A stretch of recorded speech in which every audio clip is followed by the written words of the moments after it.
Welcome to yours. Andhra Pradesh ముఖ్యమంత్రి నారా చంద్రబాబు నాయుడు గారి ఆధ్వర్యంలో కేబినెట్ మీటింగ్ ప్రారంభమైంది. ఏం జరగబోతుందని, ఎందుకంటే ఆంధ్రప్రదేశ్ రాష్ట్రంలో గత కొన్ని రోజులుగా జరుగుతున్న పరిణామాల మీద సర్వత్రా ఉభయ తెలుగు రాష్ట్రాల ప్రజలే కాకుండా యావత్ దేశం ఎదురు చూస్తూ ఉంది.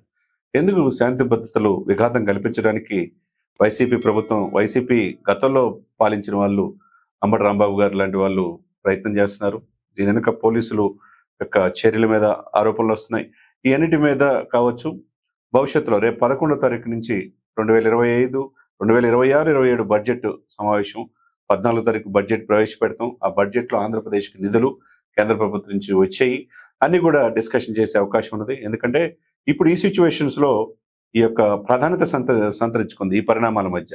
ఒకవైపు జనసేన లీడర్ ఆర్వశేదర్ మీద ఆరోపణలు, ఇంకోవైపు అంబటి రాంబాబు యొక్క ఇంటిని దగ్ధం చేయటం కావచ్చు, ఆయన్ని అరెస్ట్ చేసి రాజమండ్రి సెంట్రల్ జైలు పంపించడం, ఇవన్నీ పరిణామాలు చూస్తే ఇంకోవైపు జోగి రమేష్ ఇటీవల దాదాపు 68 రోజులు వాళ్ళ బ్రదర్స్ జైలు జీవితం గడిపి ఇటీవల బయటకు వచ్చిన తర్వాత కూడా వాళ్ళు ఎక్కడ కూడా లోకేష్ గారిని విపరీతంగా విమర్శిస్తూ ఉన్నారు. ఏం చేసుకుంటావో చేసుకోమంటున్నారు. సిట్ వాళ్ళేమో వాళ్ళు అధికారులు మొత్తం వాళ్ళు బెయిల్ క్యాన్సిల్ చేయమని చెప్పేసి కోర్టుకు వెళ్ళారు. ఏం జరగబోతుంది? ఒకవైపు అంబటి రాంబాబు విషయం కులం రంగు పూసుకుంటా ఉంది రోజు రోజుకి. మరి కులం ఇప్పుడే గుర్తొచ్చిందని కొంతమంది విమర్శిస్తూ ఉన్నారు. మరి అంబటి రాంబాబు కులానికి గతంలో ఏం చేశాడని కూడా ప్రశ్నిస్తూ ఉన్నారు. మరి ఆ సిచ్యువేషన్స్లో మరి ఏం జరగబోతుంది? గుంటూరులో ఎందుకు ఇలా శాంతి భద్రతల విషయంలో రాష్ట్ర వ్యాప్త ఇష్యూ చేయడానికి వైసీపీ ప్రయత్నం చేస్తూ ఉంది? వైపు జోగి రమేష్ ఎందుకు నోటుకి అద్దు ఆపు లేకుండా లోకేష్ గారి పట్ల మాట్లాడుతున్నాడు అనేది కూడా ఇంకొకటి. సరే, ఇదే సమయంలో జనసేనలో పార్టీలో ఉన్న ఎమ్మెల్యే మీద ఆరోపణలు కావచ్చు, ఏదేమైనా కానీ మంత్రివర్గ సమావేశం వాడివేడిగా జరుగుతుందనేది. ఎందుకంటే గత మంత్రివర్గ సమావేశంలో కూడా ఎవరు కూడా నాయకులు కలెక్టర్ సమావేశంలో కూడా మనం చూసాం. సాక్షాత్తు deputy chief minister Pawan Kalyan గారు దయచేసి మీరు ల్యాండ్ విషయాల్లో సివిల్ మ్యాటర్లో జోక్యం చేసుకోవద్దని ఎమ్మెల్యేలను శుతిమెత్తంగా హెచ్చరించారు. అటు చంద్రబాబు నాయుడు గారు కూడా అదే ఆదేశాలు కలెక్టర్ కూడా ఇచ్చారు. సివిల్ మ్యాటర్స్లో జోక్యం చేసుకుంటే నా దృష్టికి తెమ్మని. ఏదేమైనా పరిపాలన బాగుండాలంటే ఐఏఎస్ పనులు ఐఏఎస్లు చేయాలి, ఐపీఎస్ చేయాలా, ప్రభుత్వ కార్యక్రమాలు ప్రభుత్వం చేయాలి. ఇటువంటి సమయంలో ఇప్పుడు ప్రారంభమైన మంత్రివర్గ సమావేశం అనేది సర్వత్రా, ఇందాక నేను చెప్పినట్టుగా సర్వత్రా ఏం జరగబోతుంది అనేది ఎదురు చూస్తూ ఉన్నారు. ఎందుకంటే గతంలో జోగి రమేష్ సాక్షాత్తు ఆనాటి ప్రతిపక్ష నాయకుడు చంద్రబాబు నాయుడు గారి ఇంటి మీద దాడి చేయటం మనం చూసాం.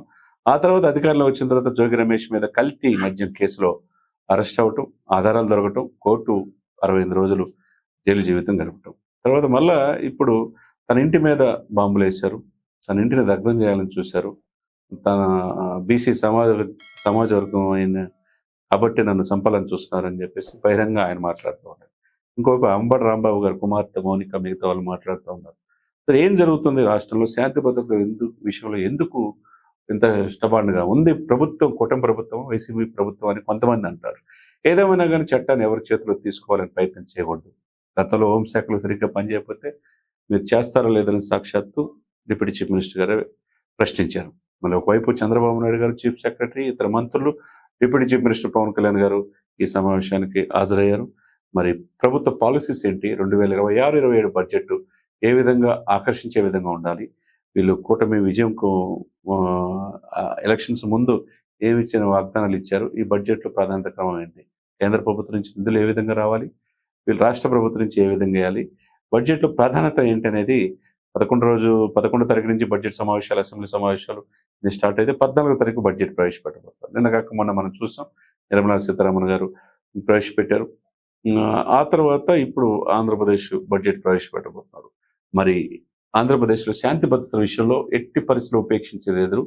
ఎవరైనా rule is rule for all అని deputy chief minister Pawan Kalyan గారు అంటారు. అదే సమయంలో law and order Chandrababu Naidu గారి చేతి ఉంది, హోమ్ మినిస్టర్ గారు ఉన్నారు. ఇక్కడ ఎందుకు రోజు రోజుకి వైసీపీ వాళ్ళు మైండ్ గేమ్ ఆడుతున్నారు? 2 years మేము వచ్చేది మేమే, మా ప్రభుత్వం ఒక్కొక్కరిని తాటతీస్తామని అధికారులు బెదిరిస్తున్నారు, ఒకవైపు నాయకులు బెదిరిస్తున్నారు, ఒకవైపు ఫ్లెక్సీలు ఇష్టం వచ్చినట్టు కల్తీ నెయ్యి కుంభకోణం అని చూస్తున్నారు. ఏదేమైనా కానీ ముఖ్యంగా ఈ కల్తీ నెయ్యి చుట్టే, ఎందుకంటే చంద్రబాబు నాయుడు గారు ఈ కల్తీ నెయ్యి జరిగిందని చెప్పారు. సిట్ దర్యాప్తు చేయాలని సిబిఐ ఆధ్వర్యంలో సిట్ దర్యాప్తు చేసింది. ఇక్కడ నెయ్యి కల్తీ జరిగింది దాదాపు 30 కోట్ల లడ్డుల్లో. అంటే మీరు నేను అందరం కూడా ఆ లడ్డు తిన్నాం, లడ్డు అపవిత్రమైంది. అదే విషయంలో పవన్ కళ్యాణ్ గారు కూడా ప్రశ్నించారు. ఇందులో మనోభావాలు దెబ్బతిన్నాయి, ఆ రోజు నేను 11 రోజులు ప్రాయశ్చిత్త దీక్ష చేసింది హిందువుల మనోభావాలను కాపాడుకోవడం కోసమే. కాలినడకన తిరుమల మెట్ల మార్గం వెళ్ళి ఆ మొక్కు తెచ్చుకున్నాడు ఆయన. మరి అదే ఇప్పుడు భోలేబాబా కంపెనీ ఏంటి? ఛత్తీస్‌గఢ్ ఏంటి? జార్ఖండ్ ఏంటి? ఈ కంపెనీలు ఎలా వచ్చినాయి? గతంలో అంతకుముందు 2019లో ఉన్న పాలిసీని 2014, 19 మధ్య ఉన్న పాలిసీని 2019, 24 మధ్య ఎందుకు మార్చారు? ఆ మార్చటం వల్ల దాన్ని ఆ ఫైల్ మీద సంతకం చేయటం వల్ల ఇప్పుడు ఈవో అనిల్ కుమార్ సింఘాల్ గారే ఆ పదవి నుంచి తప్పుకోవాల్సిన పరిస్థితొచ్చింది. మరి ధర్మారెడ్డి ఎళ్ళిపోయాడు. ఇప్పుడేమో కొత్తగా ఆ ప్లేస్‌లో ఇంకొకళ్ళొచ్చారు. ఇయన్నీ పరిణామాల మధ్య వాడివేడిగా చర్చలు జరుగుతుంది. రసాయనాలు తర్వాత పామ్ ఆయిల్ కలిపారు. ఇది నెయ్యి కాదు. నెయ్యి బహిరంగ మార్కెట్‌లో వచ్చే రేటు 600 నుంచి 700 పలుకుతుంటే మరి రూ. 400కి ఎందుకు రేటొచ్చింది? ఎందుకు ఇట్లా విధి విధానాలు మార్చారు? బోర్డు మెంబర్స్ ఎందుకు సంతకం పెట్టాడు? ఆనాటి చైర్మన్ ఎవరు? ఈవో ఏంటి? పరమ పవిత్రమైన తిరుమల తిరుపతి దేవస్థానం కలియుగ దైవం వెంకటేశ్వర స్వామి ఈ ప్రా ఆ యొక్క ప్రసాదాన్నే మహదానందంగా, అమృతంగా భావించే సమయంలో హిందువులు మనోభావాలు దెబ్బతినే విధంగా లడ్డూ ఎందుకు అపవిత్రం చేశారు? దీని వెనక ఎవరున్నారు? వాళ్ళ మీద చర్యలు తీసుకోవాల్సిందే అని ఇంకోవైపు అంటున్నారు. దాన్ని ప్రజల్లో ఎళ్ళాల్సిన రీతిలో ఎళ్ళలేదని ఒకవైపు పవన్ కళ్యాణ్ గారు, ఇటు చంద్రబాబు నాయుడు గారు కూడా అంటున్నారు. ఏదేమైనా గానీ ఇప్పుడు జరుగుతున్న మంత్రివర్గం సమావేశం సుదీర్ఘంగా జరిగే అవకాశం ఉంది. తర్వాత ఎంప్లాయ్‌మెంట్ కల్పించడం కావచ్చు, గ్రూప్ 1 రిక్రూట్‌మెంట్ కావచ్చు, తర్వాత తీర ప్రాంతాన్ని అభివృద్ధి చేసుకోవడానికి టూరిజం ప్రాజెక్ట్స్ కావచ్చు, Amaravati day and night work జరుగుతా ఉంది. అది త్వరితగతిన పూర్తి చేయటం. తర్వాత పెట్టుబడులు రావడానికి దాదాపు 12,00,000 కోట్లు పెట్టుబడి పెడతానికి ముందుకొచ్చారు. అయి తీసుకురావడం, డేటా సెంటర్, ఆర్టిఫిషియల్ ఇంటెలిజెన్స్ ద్వారా విశాఖపట్నంలో పూర్తి చేయటం.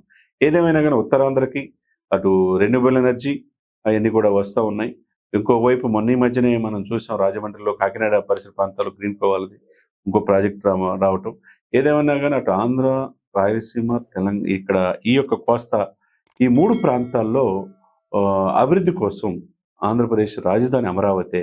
ఆంధ్ర జీవనాడి పోలవరం పూర్తి చేయబోతున్నాం అని ఇదితో నెక్స్ట్ ఎలక్షన్స్‌కెళ్లాల్సిందే కూటమి. కాబట్టి 15 సంవత్సరాలు ఉంటామన్న ఆశ అటు చంద్రబాబు నాయుడు గారికి, ఇటు పవన్ కళ్యాణ్ గారికి, లోకేష్ గారికి ఉంది.